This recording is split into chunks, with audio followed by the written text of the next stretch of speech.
네, 들으신 대로 당초 한국과 헝가리 양국 정부는 오늘부터 유람선 인양을 시작할 계획이었습니다만 인양을 시작하려면 대형 크레인이 일단 사고 현장에 도착을 해야 하는데요. 네, 하지만 수위 탓에 침몰 현장을 몇 킬로미터 남겨두고 정박하고 있습니다. 관련 내용 정운채 전 SSU 해군 해난 구조대장과 살펴보겠습니다. 어서 오시죠. 네, 안녕하십니까. 자, 먼저 실종자 수습 상황부터 살펴보겠습니다. 앞서 저희가 보도를 해드린 대로 어제 하루에만 실종자 시신 3구가 발견이 됐더라고요. 그 발견 당시의 상황들 어떻게 좀 된 겁니까?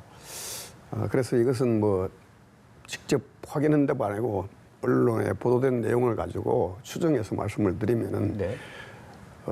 지금 가까운 곳에서 발견이 됐거나 혹은 현장에서 발견됐단 말입니다. 그렇습니다. 이런 경우는 뭐 물론 그 전에 있다가 장애물에 걸려 있다가 뜨는 수도 있지만은 제가 판단할 때는 거의 대부분 선체에서 나온 실종자들이 아닌가 그렇게 추정이 됩니다. 왜냐하면 거리상으로 봤을 때 선체에 있던 실종자들이 이제 부상을 하면서 또 장애물에 걸리면서 그러다 보니까 멀리는 못 갔고 아니면 선체 가까이서 발견되는 경우가 아닌가 이렇게 우리가 추정해 볼 수 있습니다. 한 군은 50km 정도 떨어졌더라고요. 그러니까 50km 떨어진 건 꽤 많이 떨어졌잖아요. 네, 그렇죠. 그런데 50km 떨어진 것도 어떻게 보면은 원래 우리가 지금까지 정황으로 보면은 50km 이상 가야죠. 이상 가야 되는데 50km 떨어졌다는 건 물론 수중에서 장애물에 걸려 있다가 늦게 뜬 거리가 짧을 수도 있지만은 네네. 제가 추정할 때는 대부분 선체에서 나왔기 때문에 멀리 못 가고 뜬 거 아닌가 저는 이렇게 추정하고 있습니다. 네. 네, 뭐 현재 시신이 수습되는 속도가 있다 보니까 또 추가 발견에 대한 기대감도 점차 높아지고 있습니다. 그 가능성은 어느 정도로 보시나요? 물론 그 가능성이 있습니다. 뭐 이 가능성이라는 것은 전제가 선체 내에 얼마나 사람이 많이 있었는지가 결정하는 가장 중요한 요소겠죠. 네. 선체에 사람이 많이 있었다면 아직까지도 선체 내에서 나오는 경우도 있고 선체에 있는 경우도 있고 그 와중에 빠져나오는 경우도 있기 때문에 가능성은 충분히 있다고 보여집니다. 네. 보통 통상적으로 그 물속에서 그 시신이 수면 위로 떠오르는 데까지는 통상 며칠 정도로 보고 있습니까? 우리가 통상 이런 것은 뭐 물론 상황에 따라 의학적으로 다르지만 상황에 따르면 보통 여기서 민물이기 때문에 4 내지 6일 정도로 보고 있습니다. 뜨는 시점을. 네네. 그러니까 지금 딱 그 시간이 맞잖아요. 그래서 네네. 지금 제가 이때 내가 강조했던 부분이 그런 겁니다. 지금 뜨는 시간이 됐으니까 그렇군요. 대단히 중요한 시간이다. 그래서 물속 수상에서도 올인해야 된다. 네네. 바로 이때가 골든타임이다 강조했던 이유가 예. 바로 이 부분입니다. 뜰 때 이때 빨리 찾아야 된다. 그렇겠군요. 네. 아무래도 이제 그때가 수중수색을 해서 발견하기가 그나마 조금 이제 용이할 상황이니까 말이죠. 탐색하고 수색하는데 골든타임이라고 볼 수 있죠. 그렇군요. 네. 자, 이제 또 인양 이야기를 해봐야 될 것 같은데 지금 크레인선이 사고 지점으로 오다가 지금 좀 난관에 부딪혔다고 합니다. 강수위 때문이라고 하던데 어떻게 된 겁니까? 그러니까 우리가 구조작전 이런 걸 하다 보면 항상 이런 변수가 있습니다. 우리가 뭐 크레인이 오다가 못 올 것이라는 걸 예상 못했지 않습니까? 이런 변수가 항상 많이 있습니다. 자, 여기서 지금 가장 중요한 문제는 저희들은 우선 뭐 물속에 작업만 집중적으로 지금 봤는데 갑자기 인양해야 될 배가 제 날짜에 못 온다. 네네. 그래서 갑자기 우리가 여기서 이제 부각되는 문제, 우리 크레인이 과연 능력이 어느 정도 되는지, 그리고 또 크레인이 운용에 문제가 없는지, 지금 당장 운용에 문제가 있는 거 아닙니까? 장애물이 있어서 못 온다는 거 아닙니까? 예. 또 현장에 왔을 때도 저 대형 크레인이 정말로 운용이 자유로울 수 있을 때, 인양하는데 크레인 운용을 자유롭게 할 수 있을지, 이런 문제들이 지금 이제 예상되는 문제들로 대두되고 있는 거예요.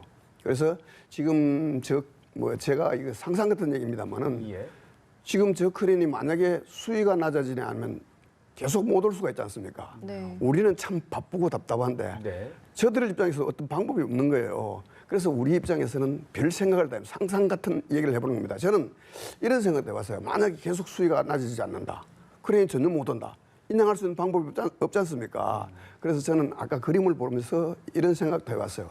저 크레인은 밑에 보시다시피 바지에 탑재가 되어 있어요. 다시 말하면 크레인과 선체가 한 묶음이 아니고 크레인은 따로 밑에 싣고 있는 바지는 따로라는 겁니다. 이럴 경우에 이건 상상 같은 얘기입니다만은 크레인과 선체를 분리할 수 방법이 없는가.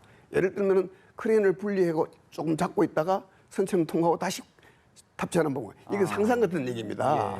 도저히 통과를 못 한다니까. 그러니까 조금 이제 분리를 해서 그 높이를 좀 낮출 수 그렇죠. 있을까? 그래서 불 낮춰 좀 더 낮은 선박에 실는다든가 하는 방법이 있나 이런 상상까지 해보는 겁니다. 이건 어디까지나 상상이 지나지 않습니다. 네, 그렇다면 뭐 현재 수위가 낮아지는 걸 기다리는 방법 외에는 현실적인 방안은 좀 없다고 봐야 그렇죠. 될까요? 현재는 뭐 뚜렷한 대안이 없습니다. 예. 그 강물의 그 수위를 좀 조절할 수 있는 그런 방법, 뭐 대응을 뭐 그래서 방류 같은 걸 말입니다. 예, 처음부터 제가 그런 얘기했습니다. 과연 상류나 하류에 댐은 없는가? 그러니까요. 댐물과 수위를 조절할 수 있는 방법이 있는가? 만약에 상류에 댐이 잠시나마라도 장기간이 아니라도 한두 시간 정도라도 잡아주면은 수위 30cm 내려가는 큰 문제가 없다고 보여지거든요. 네네. 그런 방법이 만약에 있다면 가장 좋은 방법이겠죠. 네. 대안 중에 하나겠죠. 그렇습니다. 네. 자, 이제 인양 크루즈 인양 크레인이 이제 도착을 하게 된 이후의 상황이 되면 이제 인양 작업이 본격적으로 시작이 될 텐데 아무래도 그 본격 인양 전에는 고정 장치 설치라든지 또 시신 유실을 막기 위한 그런 작업들이 이루어지고 있는 거 아니겠습니까? 그렇죠. 그런 작업들 설명을 좀 해주시죠. 그래서 저는 항상 그렇습니다. 이 사실 크레인이 현장에 도착해서 인양하는 작업은 네. 1시간 이내 끝납니다. 크레인이 크레인이 자기 몸을 정박하는 데는 시간이 뭐 아까 크레인 선장 말로는 5시간 소요된다 그러는데 실제 올리는 건 1시간도 안 걸려요. 올리는 그 자체는. 네. 문제는 올리기 위한 준비 작업에 많이 걸린데 여기서 이제 문제가 있는 겁니다. 제가 어제도 말씀을 드렸습니다만은 이 대한민국 지금 현장 가 있는 팀은 어떻게 하고 싶느냐면은 우리 생각은 그렇습니다. 저 선체가 손상이 안 가게끔 또 선체 안에는 우리 실종자가 유실되지 않게끔 거기에 우리는 모든 포커스를 맞추고 있어요. 근데 반대로 저쪽 측에서는 우리가 조금 생각이 다른 것 같아요. 수중 작업을 최소화하면서 가능한 간편하고 빨리 올리는 방법을 저쪽에서는 선호하고 있는 것단 말입니다. 입장 차이가 여기서 좀 우리하고 입장 차이가 있는 거예요. 네. 그래서 여기서 우리가 만나면은 어떻게 보면 우리 입장에서 보면은 좀 더 시간을 벌 수 있다. 뭐 우리 입장에서 말씀을 드린 겁니다. 네. 그렇다면 이 시간에 좀 더 정교한 작업을 많이 해라. 그리고 여기 선체 인양하는 방법에서도 우리는 어떻게 하냐. 이런 선체를 인양할 때는 거의 대부분 선체를 통째로 감습니다. 결색줄로가. 네. 통째로 감아서 들립니다. 그래야만 선체가 안전하게 올랐습니다. 근데 제가 생각할 때는 이분들이 현장에 어떻게 인양한다 방법을 구체적으로 설명한 적은 없지만 제가 추정컨대는 우리식으로 할 가능성은 별로 없는 것으로 보여집니다. 그렇다면 간편하고 빨리 하는 방법이냐. 선체를 통째로 그것도 아주 파손 개선은 보강하고 혹은 부서질 부분은 보강하고 네. 또 선체를 필요하다면 밴딩을 더 많이 넣고 이것은 우리 측 생각입니다. 네. 그리고 선체가 파손되지 않도록 가장 와이어나 이런 강한 그 결색줄보다는 부드럽고 탄력 있고 선체 네. 파손이 적은 이런 것을 소재로 해서 선체를 통째로 감아서 안전하게 올리고 싶은 것이 우리 측 생각입니다. 그런데 저들 생각에는 뭐 우리하고 다르게 생각한다면 제가 만약에 저들 입장에서 생각한다면 인양을 빨리 하고 쉽게 하는 방법은 그냥 선체 생군 가장 강한 곳에 떨어지지 않을 부분에 몇 군데만 딱 결색을 해서 들어올리는 방법. 대신 많이 불안정하겠죠. 네, 그리고 그러니까, 올라올 때 파손 위험도 있겠죠. 그것이 저들하고 우리하고 생각의 차이입니다. 어떤 종류의 체인을 어디에 어떻게 거는지가 상당히 중요한 거군요. 지금 많은 사람들이 자꾸 체인이라고 얘기하는데 물론 여기 패널들아 그런 말씀을 하셔서 그런데 사실 이런 경우는 체인을 넣으면 안 됩니다. 왜? 체인이나 와이어를 넣게 되면 저거는 목선이에요. 일반 철선하고 다릅니다. 목선일 경우 그것도 오래된 목선이에요. 체인을 기르고 60톤의 힘이 작용하면은 위험할 수 있겠군요. 체인이나 와이어가 저 목선을 파괴하고 올라올 수가 있다는 거예요. 파괴시킬 수가 있다는 겁니다. 그래서 제가 말씀드린 것은 여기는 그 결색줄을 어떤 걸 사용하는가가 대단히 중요하다는 겁니다. 그래서 우리 후배들이 가끔가다 이런 것을 가져옵니다. 이런 좋은 장비들을 결색줄을 써야 된다는 겁니다. 결색줄요? 예, 결색 우리 여기 뭐 인양색이라고도 하고 네. 결색하는 건 결색줄이라고 합니다. 그래서 이런 것들을 우리처럼 섬세하게 정교하게 하느냐 아니면 저들 입장에서는 이제 막 실종됐을 가능성이 별로 없다. 선체는 파괴돼도 괜찮다라는 생각으로 하느냐에 따라서 인양 방법이 달라져요. 네, 속도도 속도지만 좀 정교한 작업이 좀 잘 그것이 우리 측 되었으면 요구사항입니다. 하는, 그런 예. 마음도 네. 가져봅니다. 아마 현장에는 우리 팀 그렇게 하고 싶어 할 네, 네. 겁니다. 네, 그럼 인양 과정과 관련해서 이야기를 좀 더 나눠보겠습니다. 현재 허블레아니어의 무게가 50여 톤으로 알려져 있는데요. 지금 선체 안에 물도 차 있고 해서 아마 무게가 좀 더 나갈 것으로 보입니다. 그렇다면 크레인이 인양할 때 좀 주의해야 할 점이나 감당은 할 수 있을지 여부도 좀 짚어주시죠. 이 부분도 제가 조금 구체적으로 설명을 드리겠습니다. 네. 일본 사람들이 이 부분에 잘 설명을 안 했었는 것 같은데 물속에서 있는 물체를 수면 하에 들어올릴 때는 환기가 없습니다. 그 무게 그대로입니다. 그래서 제가 집에서 대충 계산해봤는데 53톤을 기준으로 했을 때 물속에서는 62톤을 넘어가지 않습니다. 최소한도. 그러니까 물속에서 올리는데 큰 문제가 없다는 거죠. 아, 예. 다만 물속에서 들 때도 가장 중요할 때가 언제냐. 딱 바닥에서 떨어지는 순간에 최대의 하중이 미칩니다. 그때 계산했을 때 내가 맥시멈 해봐도 62톤이 안 돼요. 그다음에 가장 중요한 것은 그보다 더 무게가 많이 나갈 때가 언제냐. 네. 수면상까지 오를 때가 완전히 수면 위로 들어 올렸을 때. 이때 다시 무게가 추가돼. 아까 말씀드렸던 선체 내에 물이 들었다. 선체 내에 다른 뭐 유실물이 들어가 있다. 이것은 그때 이제 계산이 되는 거예요. 네. 그래서 그 계산은 정확하게는 안 나오지만은 제가 지금까지 경험이나 대략적으로 계산해 볼 때 100톤을 넘지 않을 것이다 하는 것이 제 나름대로 계산입니다. 네, 그 소형 창문 일부를 좀 깨뜨리면서 물을 빼서 수압을 낮출 수 있다. 그런 이야기는 그 말은 뭐냐? 그것도 수압이라는 말보다는 배수라는 말이 더 적당한 용어입니다. 그게 무슨 말이냐면은 제가 방금 말씀드리는 것은 수면상까지 올라올 때는 똑같은 무게입니다. 안에 뭐가 들어간 관계없어요.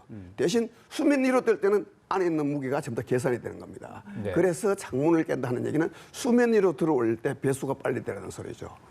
선체 내에 있는 물이 빨리 배수돼야 수면 위에 들어올랐을 때 무게가 준다. 그래서 그거는 수압이라기보다는 오히려 네. 배수를 빨리 해서 무게를 줄인다. 그렇게 이해를 하시면 됩니다. 그렇군요. 예. 앞서도 언급을 하셨습니다만은 이 배가 파손되지 않게 잘 들어올려야 될 텐데 말입니다. 그렇다면은 최대 안전하게 인양할 수 있는 방법 어떤 것들에 가장 좀 집중해야 될까요? 아까 말씀한 거 중복됩니다만은 네네.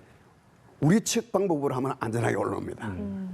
밴드를 사용한다든가, 그다음에 필요하면 보강을 한다든가, 필요하면 결색줄을 더 넣는다든가 안정을 유지하기 위해서 할 수 있는데 저들이 하는 인양 방법이 뭔지 모르기 때문에 네. 제가 좀 고민스러운 부분인데 우리 측 현장에서는 그렇게 하고 싶을 거예요. 가장 안전하게 파손 없이 유실 없이 그렇게 하고 싶은 것이 현장인데 그렇게 하기 위해서는 아까 제가 말씀드렸으면 결색줄도 많이 넣어야 되고 필요한 부분 보강도 해야 되고 네. 그런 부분이 또 제일 중요한 문제는 유실자 방지 문제 아닙니까? 예, 예. 그런데 유실자 방지 문제도 그렇습니다. 우리 큰 세월호도 유실자 방지 대책을 다 했습니다. 그런데 이런 경우는 그렇게 시간이 오래 걸리지는 않습니다. 왜냐하면 조그마한 선실이잖아요. 네. 그 선실만 커버하면 되는 거예요. 뭐 그물망 같은 거를 그러니까 이제 지금 제가 그 설명을 드린 건데 자, 제일 중요한 것은 출입구가 있을 겁니다. 예. 네. 출입구 표시해야 돼요. 제일 중요한 문제. 그거 표시하는 거 힘들지 않습니다. 아, 예. 그다음에 유실될 수 있는 만큼 경우가 파손된 창문입니다. 네네. 그 창문도 제가 봤을 때는 그렇게 많지는 않을 거예요.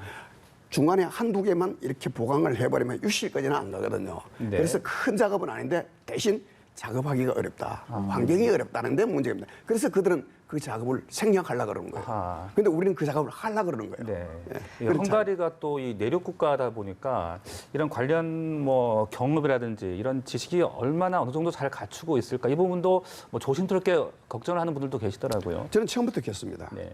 저분들의 능력과 의지가 대단히 중요하다. 능력과 의지가 어느 정도냐에 따라서 이 작전의 성패를 좌우한다 그랬습니다. 그런데 지금 제가 봤을 때는 제가 생각하는 인사로 나름대로 능력은 갖췄다고 봅니다. 문제는 의지의 문제인데, 근데 쟤들이 저렇게 하는 것도 우리가 일부 인정은 해야 됩니다. 왜냐하면은 우리하고 정서가 다를 뿐더러 저기서 작업했다는 자체가 사실은 위험합니다. 네네. 제가 이게 말씀을 드리고 싶은 것은 우리가 그동안에 천안함 사건과 세월호 사건 많은 작전을 했지 않습니까? 했는데 우리가 사실 그 작전을 하면서 안전규정을 100%로 준수하고 작업한 경우는 거의 없습니다. 다시 말하면 안전을 무시하고 했다는 얘기예요. 우리는 지금 저기도 안전 무시하고 하려고 그러는 겁니다. 네. 그런데 저들은 아닙니다. 우리하고 차원이 다릅니다. 잠수사의 안전을 배제하고 작업한다. 상상하지 않습니다. 이런 부분을 우리가 일정 부분 이해해야 되는 겁니다. 네네. 어떻게 보면 저들이 하는 것이 맞습니다. 선진국에서는 절대로 우리처럼 무리하게 안전을 무시하고 작업하지 않습니다. 대한민국 잠수사만 목숨 걸고 하는 거예요. 네. 네, 그런 입장 차이를 좀 좁혀가는 것도 중요할 것 같습니다. 네. 네, 그렇다면 이제 실제로 인양 작업이 시작이 된다라면 그 인양을 완료하기까지는 어느 정도의 시간이 소요될 걸로 예상할 수 있는 겁니까? 앵커께서 질문하신 인양 완료 문제라는 것은 크레인이 쉽게 말해서 딱 드는 시간 말하지 않습니까? 네. 그 시간은 수중 작업의 시간이 전부 차지하는 것이 실제로 크레인에서 드는 작업은 30분 이내입니다. 수심이 7m밖에 안 돼요. 네. 그 들어시간이 천천히 올리더라도 네. 30분 이내면 수면 위로 올라옵니다. 그리고 지상까지 이제 다시 이제 올리면은 제가 볼 때는 네. 올리면 다른 바지에 올리든가 네네. 저 크레인 능력이 어느 정도 되는지만 저 위치에서 바로 육상으로 올릴 수 있는지 예. 그런 문제는 뭐 현장에 가봐야 잘 알겠죠. 네, 알겠습니다. 지금까지 헝가리 유람선 사고 관련 여러 가지 내용들 정운채 전 SSU 해군 해난 구조대장과 함께 자세하게 분석을 해봤습니다. 말씀 고맙습니다. 고맙습니다.